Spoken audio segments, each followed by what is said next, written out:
السلام علیکم ورحمۃ اللہ وبرکاتہ۔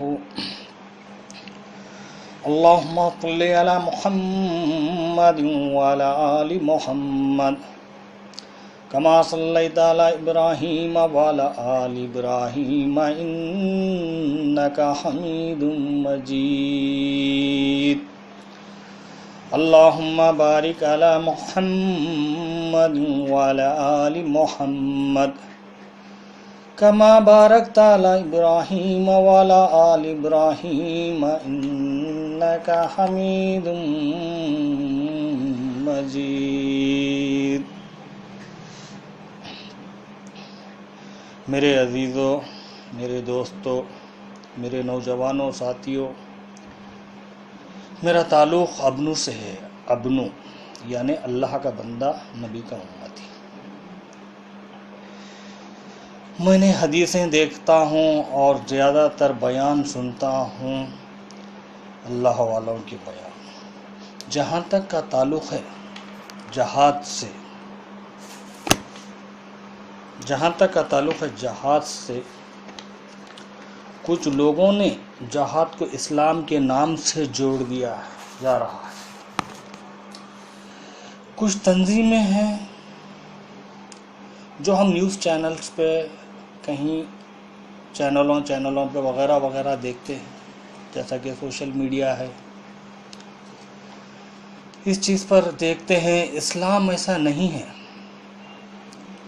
جو لوگ ایسا کرتے ہیں اور جو لوگ سمجھتے ہیں اسلام میں اللہ تعالیٰ نے ایسی چیزیں نہیں آئی ہیں جیسا کہ یہ جو چیزیں دکھائی جا رہی ہیں۔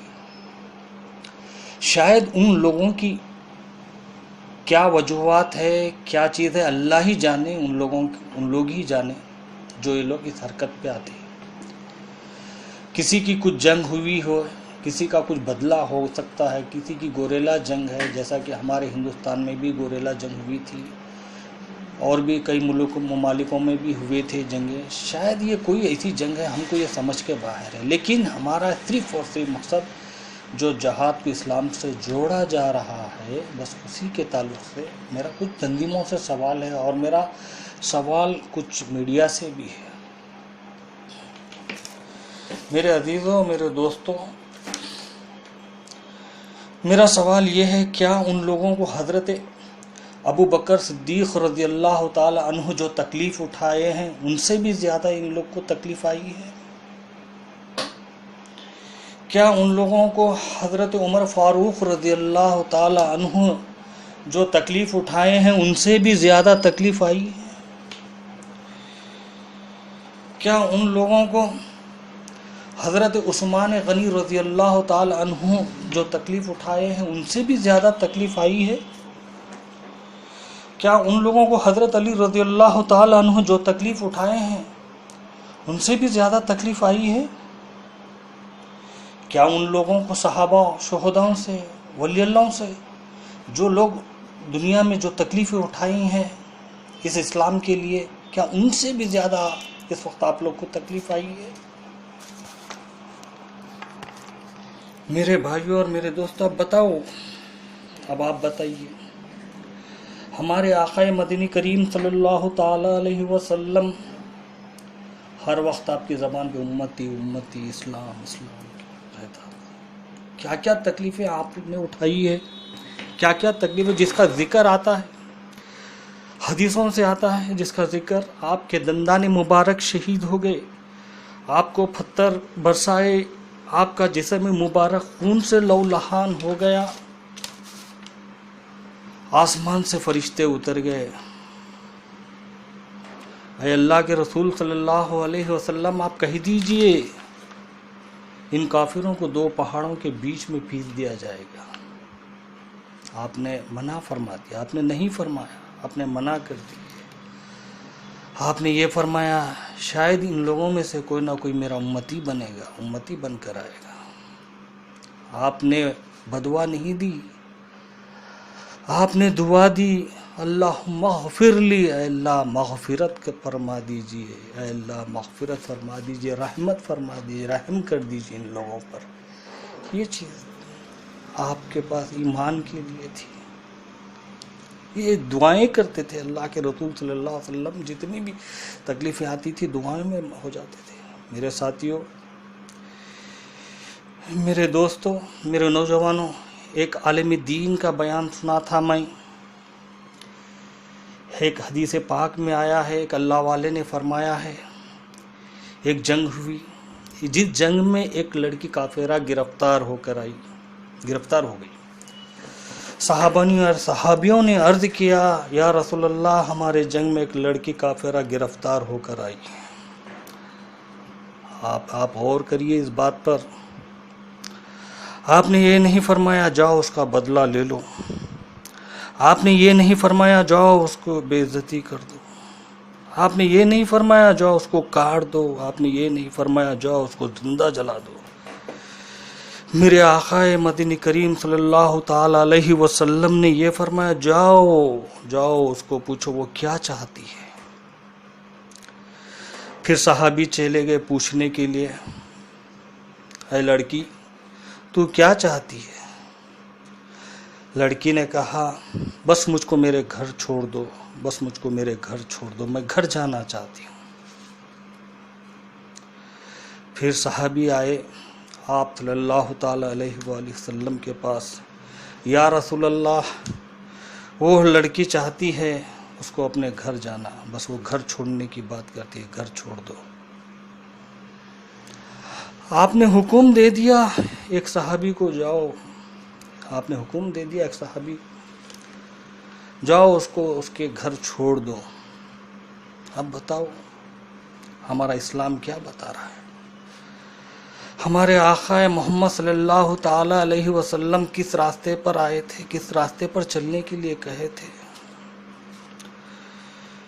آج یہ اسلام کو کس طریقے سے جوڑا جا رہا ہے. دیکھیں میرے بھائیوں اور میرے دوستوں، اسلام کس طریقے کا، اسلام کتنا اچھا مذہب ہے. آپ سنیے، آقا کریم کا حکم ہو گیا، حکم لے کر صحابی تیار ہو گئے وہ لڑکی کافرہ کو چھوڑنے کے لیے. شام کا وقت ہے، نکل گئے، چلے گئے. صبح کے قریب اپنے گھر پہنچ گئے اور گھر پہنچ گئے اور صحابی چھوڑ کر واپس ہو گئے. لڑکی کا اپنا بڑا بھائی لڑکی سے کہا، کیوں گرفتار ہو کر آئی؟ کیا تو نے گرفتار کیوں ہو گئی؟ کیا ہوا گرفتار ہو کر آئی؟ میرے قبیلے میں میری عزت کیا رکھی؟ اتنی خوبصورت ہے تو، اتنی جوان ہے، تیرے ساتھ کیا کیا ہوا ہوگا؟ لڑکی کافرہ روتے روتے کہتی ہے، بھائی یہ کہتا ہے کہ میرے قبیلے میں کیا منہ بتا کر پھروں، اس بستیوں میں، اس محلوں میں کیا منہ بتا کر پھروں. لڑکی کو روتے روتے کہتی ہے، بھیا، اپنے بھائی سے کہتی ہے، بھیا چلو جہاں پر میں گرفتار ہوئی تھی، میرے ساتھ کیا کیا ہوا ہے وہیں پر بتاؤں گی. بہت رونے لگی جب لڑکی کا بھائی تیار ہو گیا اور نکل پڑے. بھائی اور بہن نکل پڑے، چلتے چلتے آ گئے، پہنچ گئے میرے نبی کے پاس. اور لڑکی وہاں پر پورا واقعہ سنانے لگی، کہنے لگی. پورا واقعہ سنانے کے بعد جیسا کہ گرفتار ہوئی، چھوڑنے کا حکم ہو گیا. لاسٹ میں جب چلتے چلتے کہنے لگی، جو نوجوان صحابی نے میرے ساتھ تھا، میں اپنے گھر آ رہی تھی، رات کا سفر تھا، جنگل کا مقام تھا، اندھیرا تھا، میں گھوڑے پر سوار تھی، وہ نال پکڑ کر چل رہا تھا. میں راستے میں روکنے کے لیے کہیں رک گیا ہے. میں ضروریات سے فارغ ہوئی، پھر گھوڑے پر بیٹھی، پھر سوار ہوئی، وہ نال پکڑ کر چل رہا تھا. میں نے اس نوجوان کی طرف دیکھتے ہی رہ گئی، لیکن وہ نوجوان کے بارے میں کیا بیان کروں. قسم کھا کر کہتی ہوں بھیا، جس کے قبضے میں آپ کی اور میری جان ہے، قسم اس ذات کی کھا کر کہتی ہوں بھیا، جس کے قبضے میں ساری کائنات کی جان ہے، وہ صحابی ایک نظر میری طرف تک اٹھا کر نہیں دیکھا، سر نیچے سے اوپر تک نہیں اٹھا سکا۔ تب میں سوچی یہ صحابی کا یہ حال ہے تو بتاؤ وہ صحابی کے آقا کا کیا حال ہوگا، ان کا اسلام کیسا ہوگا۔ اب چلو بھیا چلو، اب ہم اسلام قبول کرتے ہیں۔ جناب محمد رسول اللہ صلی اللہ تعالی علیہ وسلم کے ہاتھ میں یہ لڑکی کافرہ اور اس کا بھائی دونوں کے دونوں اسلام قبول کر لیے۔ یہ ہے ہمارا اسلام، ایسا اسلام اس طریقے سے پھیلا گیا ہے۔ میرے ساتھیوں اور میرے دوستوں، میں نے کہا تھا آگے بھی ایک میڈیا سے میرا سوال ہے، جہاں پر ایسا کچھ معاملات ہوتے ہیں، کیسے بھی جو واقعات ہوتے ہیں، خدا نہ کریں کچھ تکلیفیں کہیں آ گئی ہوگی، تو ان مذہبوں کے عالم دین کو سامنے لانا چاہیے۔ بس 1-2 سیکنڈ کے لیے ایسا ٹھہرا کر دیتے ہیں، نیوز پر نکال دیتے ہیں، لیکن آدھا گھنٹہ لے کے بیٹھے کہ اسلام کیا بتا رہا ہے، آپ بتائیے، لوگوں تک پہنچائیے۔ جیسا کہ گیمز ہوتے ہیں، جیسے کہ فلمیں ہوتی ہے، پولیٹیکل ہوتا ہے، بڑے بڑے سینئرز کو، ایکسپرٹ کو، جرنلسٹ کو 1-2 4 گھنٹے چینل پہ ان کو لا کر بٹھا دیتے ہیں، جب یہ چیز کو دکھانے کے لیے، انٹرٹینمنٹ کے لیے۔ ایسی ہی کچھ اللہ نہ کرے کچھ ایسا چیز ہو گئی ہے تو اللہ ہم کو ان چیزوں سے بچائے۔ تبھی عالم دین کو آپ لوگ چینل پر، بھلے وہ لوگ کیمرے میں آنا نہیں چاہتے ہیں تو آپ نے ان سے فون پر بھی بات کر سکتے ہیں، فون پہ بھی بات کر کے دنیا تک بتا دیجئے کہ اسلام یہ چیز نہیں چاہتا، اسلام میں یہ چیز ہے ہی نہیں ہے۔ میرے ساتھیوں اور میرے دوستوں، اس کے آگے کچھ کہنا نہیں چاہتا ہوں۔ اے اللہ سے یہ میری دعا ہے، اے اللہ ساری دنیا کی انسانیت کو خوش رکھے۔ اے اللہ جو لوگ کس طریقے سے اسلام کو بدنام کر رہے ہیں، اے اللہ بس ان کو ہدایت دیجئے۔ میرے نبی نے کبھی بدعا نہیں دی ہے، ہم بدعا نہیں دے سکتے۔ اللہ ہدایت کے لیے دعا کرتے ہیں، سارے عالم کی انسانیت کو ہدایت دے دیجئے۔ جو لوگ اسلام کے خلاف ہے اللہ ان کو ہدایت دے دیجئے۔ آمین آمین ثم آمین۔